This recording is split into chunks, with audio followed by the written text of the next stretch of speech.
Pain. What is it? Although all of us have had some sort of pain experience, it's actually a pretty elusive concept. The International Association for the Study of Pain has defined it as, quote, an unpleasant sensory and emotional experience associated with actual or potential tissue damage, or described in terms of such damage, end quote. So pain has sensory, affective, and cognitive components. If we want to understand it, we have to look at all three parts and then integrate them together. Let's start with pain processing in the nervous system. Whenever painful stimuli, also called noxious stimuli, are sensed by the body, information about potential damage is transduced and transmitted throughout the nervous system to the central and autonomic nervous systems. This is called nociception.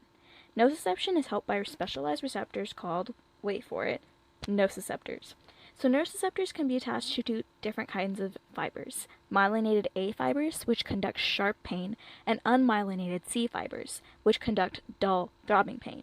Both of these terminate in the dorsal horn of the spine. Things like stretching, cutting, pinching, and intense heat can activate nociceptors.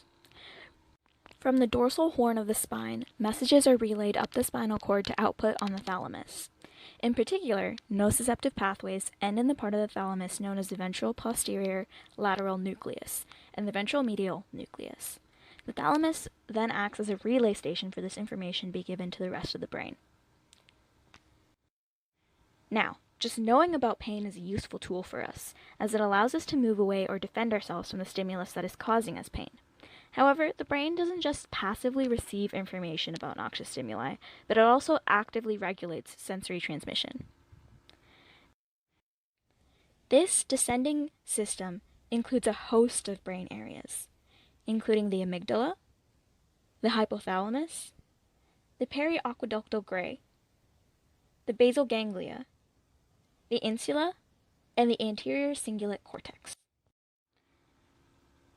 These areas coordinate a response that is sent back to the spinal dorsal horn, which can have both anti- and pro-nociceptive effects. By sending inhibitory signals, the brain can suppress pain from specific parts of your body. That can be extremely helpful, especially if you consider the adaptive advantages this would have evolutionarily. So say a tiger finds you in the jungle and you start to run. By then, you trip over a log and you hurt your foot. Suppressing that pain would be good for your odds of survival. When you do get away from that tiger, your body can stop sending inhibitory signals and you can focus on your injury, away from the fatal attack of a big cat.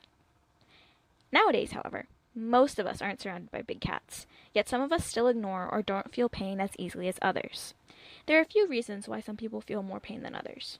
One big reason is due to anomalies in our genetic code. So here's a quick breakdown of how our genes work. Our genes are made up of nucleotides. There are sites in our genes called single nucleotide polymorphisms, SNPs, where more than one nucleotide can be found in a population. For pain, the gene SCN9A is responsible for 3 human pain disorders, and researchers have found a significant association between SNPs in this gene and pain perception. Activating mutations in SCN9A can lead to severe episodic pain. Inactivating mutations can lead to a complete absence of pain, and some polymorphisms alter pain sensitivity. This is not the only gene we found either. Other genes include COMT and GCH1. COMT has 3 genetic variants that are present in 96% of the population, and combinations of these variants also leads to differing changes in pain sensitivity. Yet, since pain has a cognitive component as well, we cannot ignore the role that context plays in pain perception. We can be affected by our expectations for feeling pain. Some of us have heard of the placebo effect, where something will make us feel better even if it doesn't have any physical efficacy for treatment.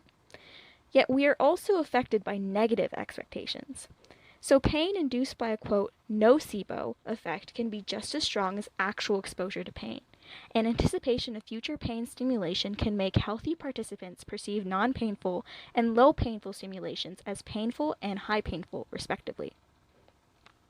Our interpretation is yet another reason why some of us feel pain differently, and situational context is super important. So if you're a professional runner, you probably associate the pain that comes from lactic acid in your muscles as a sign that you had a good workout. However, if you're like me and you're just beginning to run, that same sensation can be interpreted as a symbol of why you should never run again. After all, pain is a signal to stop what you're doing, right? Additionally, if you're anxious about how you look while you run, your worry might fuel what you think of the pain you're feeling. So if you think you look stupid while you're running, you might think that the pain you're feeling is actually stronger than it really is. So why does this all matter? Well, pain is a universal experience, and it turns out it's a universally continuing one as well. Every 1 in 6 Americans suffers from some sort of chronic pain disorder. So by studying how we perceive pain, we can help create efficient interventions and therapies to help people overcome barriers and conquer their fears.